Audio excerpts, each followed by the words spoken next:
Lepo pozdravljeni.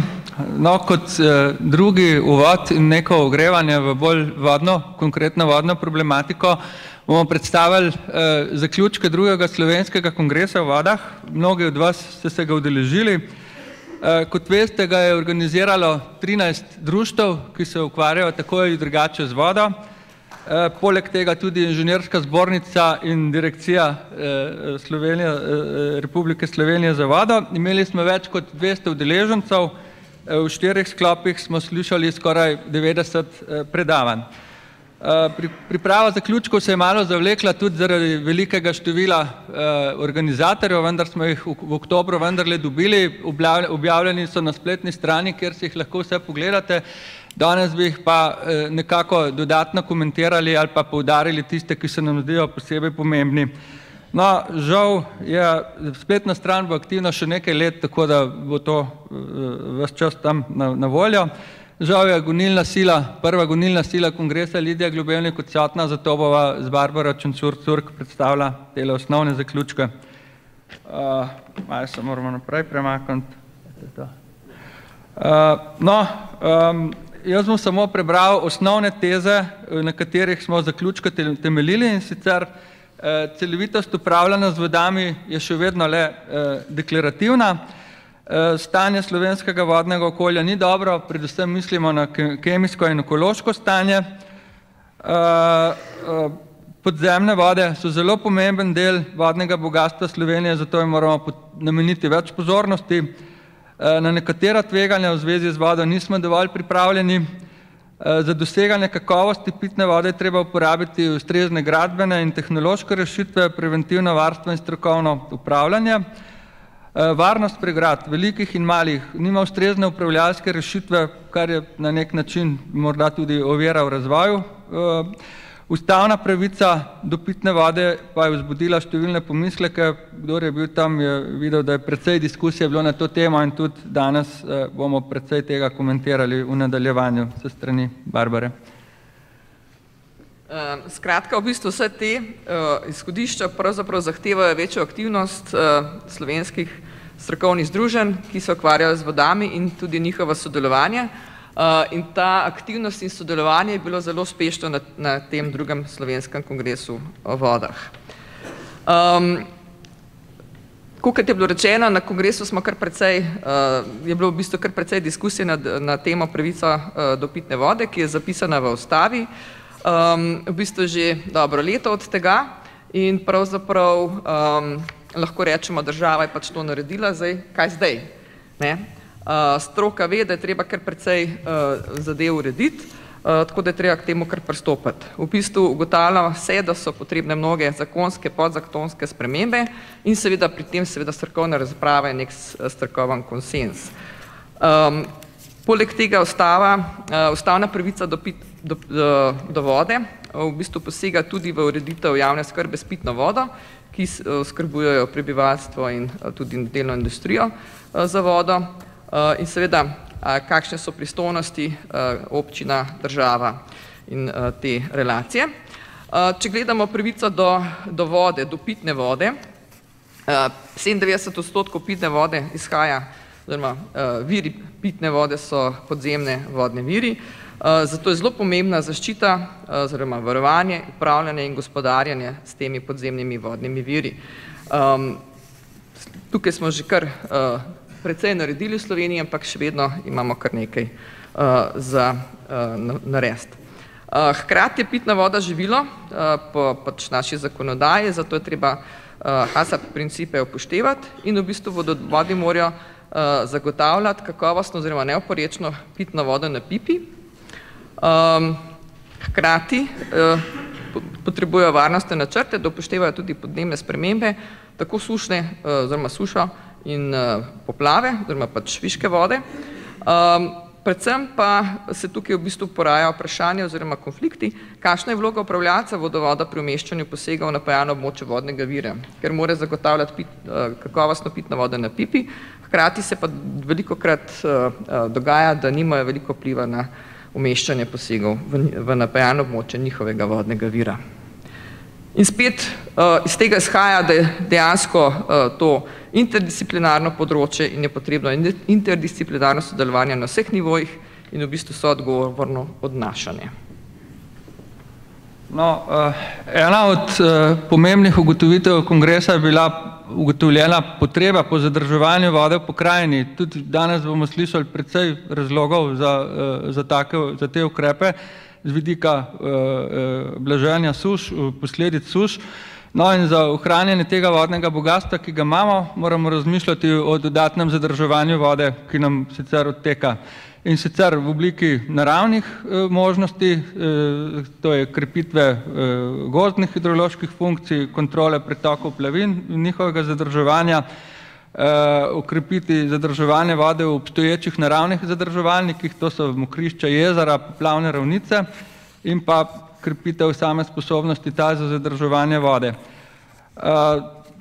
No, to, kar je našteto, so v bistvu neki precej dolgotrajni procesi, ki jih lahko začnemo, vendar je včasih treba tudi nekatere stvari hitreje rešiti. To, da se kompenzirajo te izgubljene, poseljene in utrjene površine, kjer so površine za vodo, za zadrževanje vode izgubljene, pa tudi zaradi razvoja nekih novih rab potrebujemo tudi druge ukrepe. To je večkrat naprej predlog, da se pač okrepi zadrževanje tudi na umetni način in sicer, če povzamem neke rezultate, koliko v Sloveniji sploh zadržujemo, le 1,8% letnega odtoka ali približno 300 milijonov kubičnih metrov. Vidite, da v primerljivih državah so odstotki precej višji in zanimivo je tudi bilo na kongresu povedano, da je še leta 1995 je bila neki realni načrti so bili za nadaljnjih 70 milijonov kubičnih metrov zadrževalnikov za različne namene, za pitno vodo, 40 milijonov za poplavne zaščite in za namakanje, za bogatenje pretokov in tako naprej. No, kot rečeno, to nadomeščanje zadrževalnih površin je potrebno zaradi urbanizacije, kmetijstva in pa novih hidroloških ekstremov. Tudi o tem smo slišali in na kongresu in danes se deloma razpravlja. Zato smo predlagali, da se zadrževanje vode vključi v neke strateške dokumente v zvezi z vodo, energijo in podnebnimi spremembami. Ob tem pa seveda moramo tudi zvišati standarde in uvajati dobre prakse v zvezi z gradnjo teh objektov, konkretno pregrad. Dodal bi še to, ki me je spodbudilo predavanje doktorja Zadnika. Eden največjih projektov, o katerih sem zadnje čase slišal, se tiče pregrad. Gre za pregrado preko Gibraltarja, ki bi blažila posledice podnebnih sprememb, konkretno zviševanje gladine zaradi taljenja ledu. To bi rešil praktično celo Sredozemlje. Pregrada dolga 15 km, široka 1 km, vmes pa splavnice za ladje in pa možnost tudi izkoriščanja energije, seveda. Tako da to je spet evropski projekt. Španci imajo že konzorcij za to, tako da ni čist nemogoče.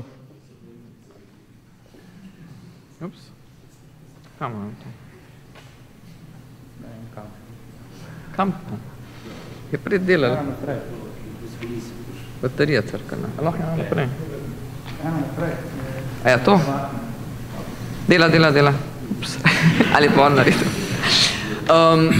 No, ena izmed ugotovitev kongresa je tudi ta, da je zelo pomembno sodelovanje z javnostjo. Skratka, ugotavljamo, da je, oziroma ugotovilo se je, da je zavedanje o pomenu in o pripravljenost pri sodelovanju strok in tudi javnosti pravzaprav velika, ampak da še ni demokratičnega upravljanja z vodami v Sloveniji, pač tega nismo razvili. Vsi vemo, da je zakon o vodah že predvideval svet za vode, konference za vode in potem so to leta 2012 v bistvu črtali iz zakona. Tako da ponovno v bistvu nekak je izsledek kongresa, da bi te svete za vode in konference vode mogli ustanoviti oziroma vzpostaviti kot ključne posvetovanje, nadzorne in organe, predstavnike v vladi in seveda, da bi se s tem omogočila komunikacija in v bistvu tudi neko svetovanje in sodelovanje za civilno družbo, nevladnimi organizacijami, strokovnjaki in vsem, ki se ukvarja z vodo. In to po vodno-upravljalskih območjih. Takih svetov za vodo je po svetu že kar precej, tukaj je pač nekaj malo primerov za ilustracijo. Res je, da se nekateri tudi v bistvu niso samo strokovnjaki in nevladne organizacije, ampak so tudi družbe, ki uporabljajo tehnologijo in vode. Hkrati pa bi poudarili, da v bistvu to je sodelovanje z javnosti, smo tako podpisali Slovenija podpisala Aarhuško konvencijo, kjer pravzaprav smo zagotovili, da zagotavljamo dostop do informacij in da v bistvu zagotavljamo, da bi morala javnost sodelovati pri odločanju in v bistvu, da ima dostop do pravice v okoljskih zadevah. To je bilo podpisano leta 1998. Tako da že iz tega vidika je v bistvu sodelovanje javnosti zelo pomembno, ker smo se s tem tudi zavezali. Na kongresu smo slišali tudi več konkretnih predlogov in zahtev po oblikovanju drugačnih in boljših okoljskih in strokovnih kriterijev, ki jih bom tudi na hitro prebral, zato da jih bom čim večji meri lahko zajel. Prva preveritev okoljskih kriterijev na področju voda je bila predlagana zaradi nadzorovanja kakovosti vode v manjših vodooskrbnih sistemih, zaradi problematičnega odvajanja in čiščenja komunalnih vod na območju razprošene poselitve in pa zaradi prenizkih mejnih vrednosti za delovanje malih čistilnih naprav v ruralnih območjih. Zagotovitev bistvenih informacij o starih okoljskih bremenih in začetek sanacije najbolj nevarnih sta bili predlagani zaradi nepoznavanja podzemlja odloženih odpadkov, konkretno v Kraških vrtačah in drugih podzemnih prostorih. Upoštevanje spremenljivosti naravnih pogojev v daljših časovnih obdobjih je bilo obravnavano predvsem z hidrološkega vidika, ker ga ne poznamo dovolj in se zaradi podnebnih sprememb pojavljajo te drugačni ekstremi kot do sedaj.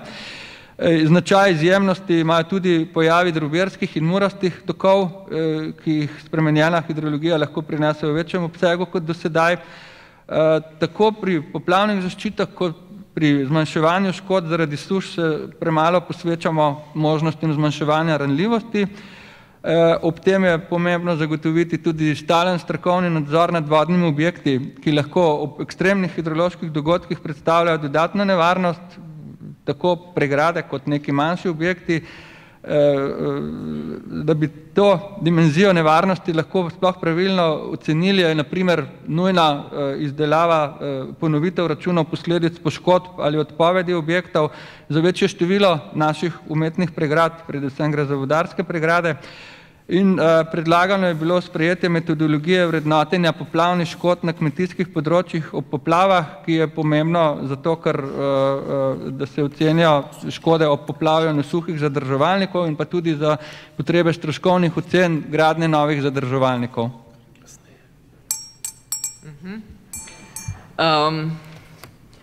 Glavna sporočila kongresa za javnost so tudi to, da v bistvu to javna oskrba s pitno vodo in spremembe na tem področju treba uvajati premišljeno in sodelovanje s stroko. In tudi ugotovili smo, ker v bistvu predstavniki velikih strok, tako družboslovnih, tehničnih, naravoslovnih, in ugotavljamo, da je potreba po razumevanju ključnih pojmov, kar se tiče vode, recimo, kaj je to javno dobro, skupno dobro, naravno javno dobro, skupni vir, vodni vir, pravzaprav tudi, kaj je to voda.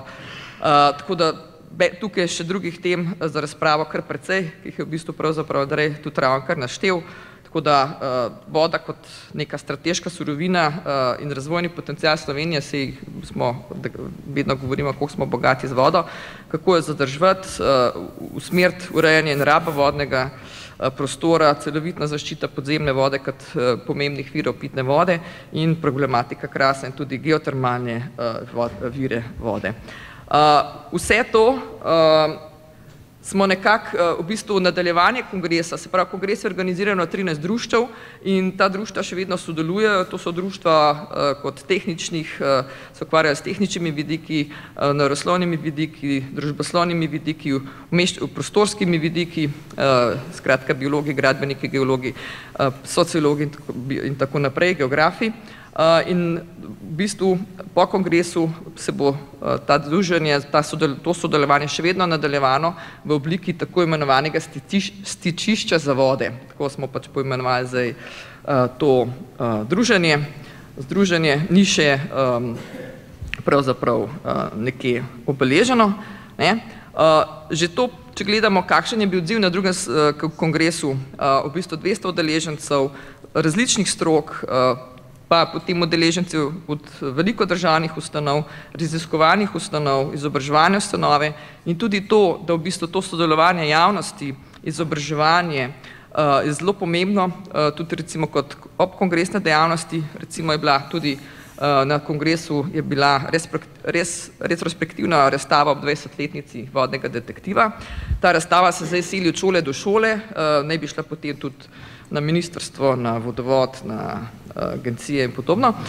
Potem je bila tudi razstava UNESCO ASP šol o vodi in delavnica modela vodonosnika, vode in frisko modela. Vse v bistvu smo mi s tem zaključili, tako da v bistvu zbornik, šel je zelo lep zbornik, je pošel, vsa predavanja, vse prispevki so na voljo na spletni strani Kongresa za vode, lahko pa tudi na Inženirski zbornici Slovenije, na portalu e-izobraževanja, v bistvu si vse te predstavitve tudi pogledate kot posnetke. Hvala.